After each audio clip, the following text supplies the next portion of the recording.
YouTube, it's CyClone back here, and we're going to have a very fun couple of days because I went out to Treehouse and I picked up some beer. I usually do an annual trip out there to Treehouse, and I finally went around and did it today, and I got some special ones. And we're going to start with a Big Daddy right here. Oh, yeah. I love the original. I love the base beer. So what the heck could Very Hazy offer? This beer is only 3 days old. 2 days old, excuse me. And it says, how hazy? Well, it better be crazy hazy. 8.6%er, guys. This is one of their all-time big hitters in the double IPA category.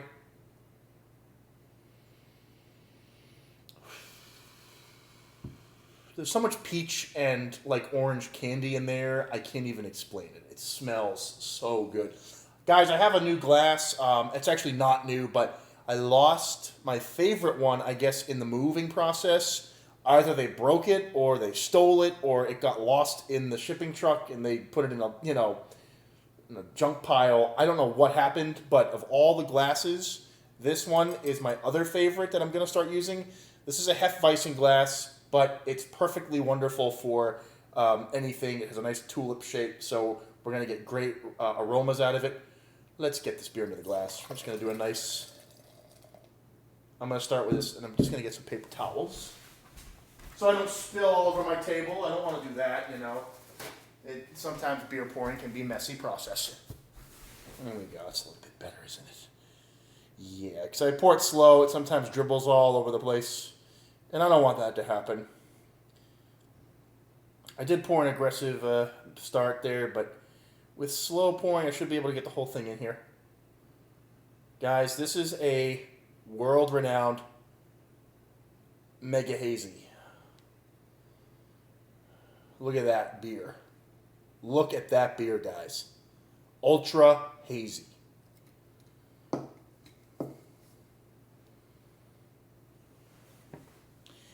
Now, are you thirsty yet?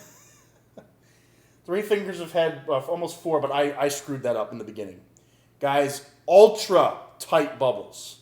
We got little big ones on the top, but most of these bubbles are ultra compact. And I'm seeing a nice foam leaving. And a small hint of light at the bottom. But this glass is more prone to showing light because the bottom is a little bit bigger, as you can see there. But it is a fabulous looking beer, guys. Oh, let's get a real nose on it. Fresh cut, man. Mangoes and oranges, a little bit of pineapple and grapefruit also there. A little bit of melon, perhaps, and maybe even a little bit of apple. Slight pine note, but it's not beating out the juicy fruit that I'm getting here. I am getting this interesting, red apple on here. It's very nice and sweet. It's making me very thirsty.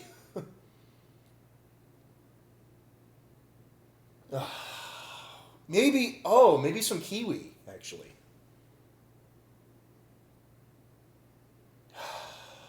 Smells so pleasant, so delicious. Those super compact bubbles.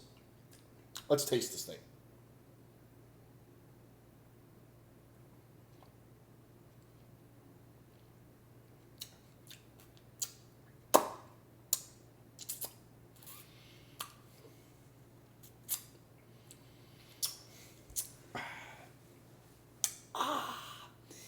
If I wanted to tell you that was a literal smoothie in a glass with some hops on it, I might not even be doing it justice. There is a nice hoppiness on the back. You're actually kind of taken back by it. That's a nice hop presence.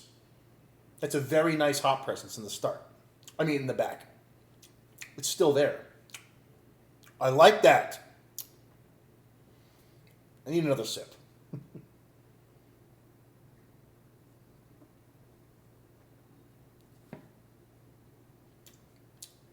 Oh.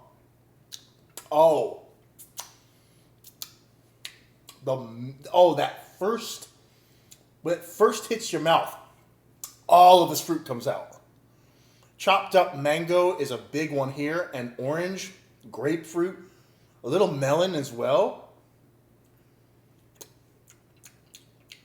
And then the hoppiness kind of blends in on the backside, and it's very nice. And, you know, there is a rind in here. You're getting some of that, orange rind, maybe some grapefruit pith, and hoppiness. But the mouth presence on the start is so fruity.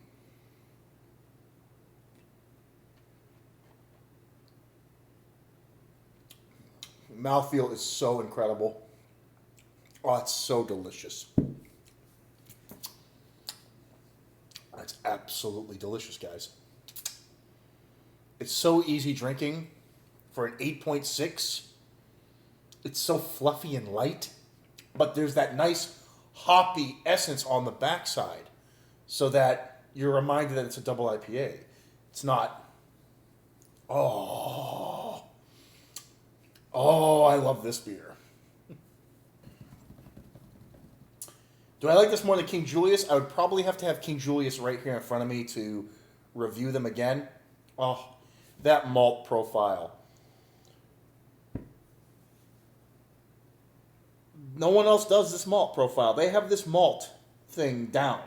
Could be the yeast as well, but it's almost Belgian. It's almost a Belgian breadiness. And I forget if they use a Belgian yeast strain in their beers. I'm not sure, but it has that fluffy, bready quality that's just so absolutely outstanding when it also captures all this fruit with it.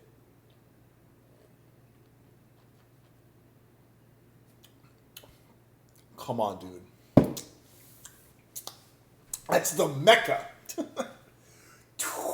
Okay, it's a 20, all right? If you want me to go on a 10 scale, it's a 20. It leaves this plane of existence. It goes into the stratosphere, and it goes into Thanos snapped his fingers, all right? We're at Thanos snap level, all right? So that's where this is. It's just the epitome. Like, I just had some Captain Lawrence, and, solid, good hazy, like not blowing me away, right? But a good beer. And then this just is in a whole different category. It's literally a smoothie you take without the ice. So take out the ice, and you're left with a smoothie. Add a little bit of hoppiness on the backside to add a slight sharpness, but it's not too overpowering. I still taste a citrusy breath, a little bit of grapefruit lingering, orange lingering, pine, but it's not overpowering what I want this overall thing to be. And it's leaving some fantastic lacing, guys. And this glass doesn't leave great lacing, so.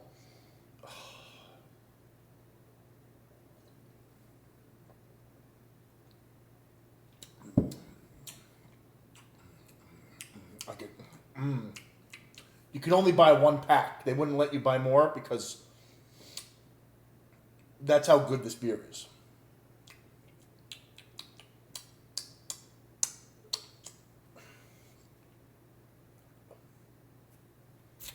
Is that my favorite ever in this category, double IPAs? Let's see, what is it going up against? Of course, King Julius. It's going up against Legroom, Max Legroom, I should add, but that's even bigger. It's going up against, so here's the thing. I do like to differentiate 10% and above versus 7 to 9% IPAs, and I do that because I do think there is a different level of quality. I do the same thing with stout. So I actually am in the camp that would call a 10% IPA a different category than a 9% or an 8% IPA. This is an 8.5, basically. So in that realm, we're talking about beers like Metal and Cutting Tiles with Galaxy, and we're talking about, from these guys, Super Typhoon and Treat and Summer, which is what I've had, and also King Julius and Doppelganger, but they have the, Double Ganger. I would probably rate this against Double Ganger. I never had that. I think this is beating all of them. Although King Julius, I don't know. I, I, I don't know. You have to smell that. I can't, like, you just gotta smell it. You stuck your head in a blender and it's like, you get that ripe, juicy fruit. These guys, their hop game is on a different level, man. Their beers are so juicy, so smoothie like, and so easy going. And yet this one has the hop backbone I'm looking for at 8.6. I want that slight bit of sharpness because if you're not going to give that to me, what am I paying for? I'm going to get that in a 6% beer. You know, if I'm paying more, I want to have the hop body to go with it, and they deliver here. It's a god tier. You guys know how good this is. I mean,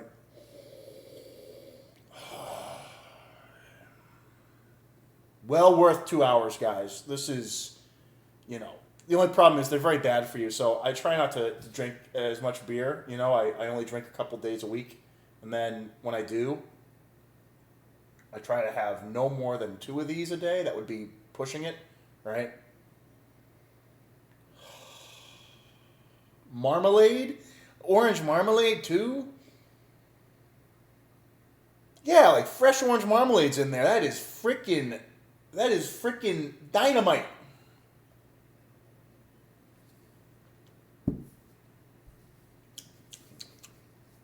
Yeah, that's the best.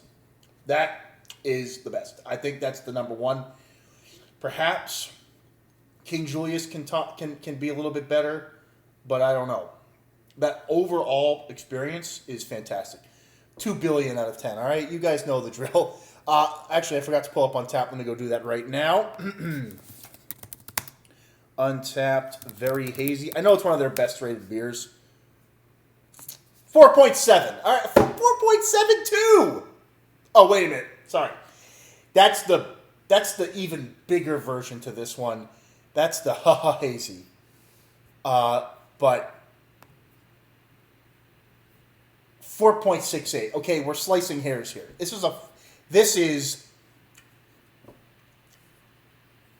Yeah.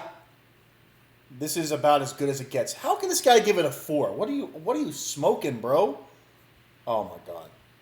A little dull on hop flavor?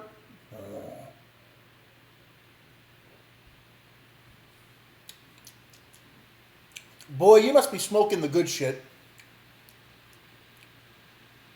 A little dull on hop flavor? This guy, your can must have been like 4 months old, dude. Did you check the date on that shit?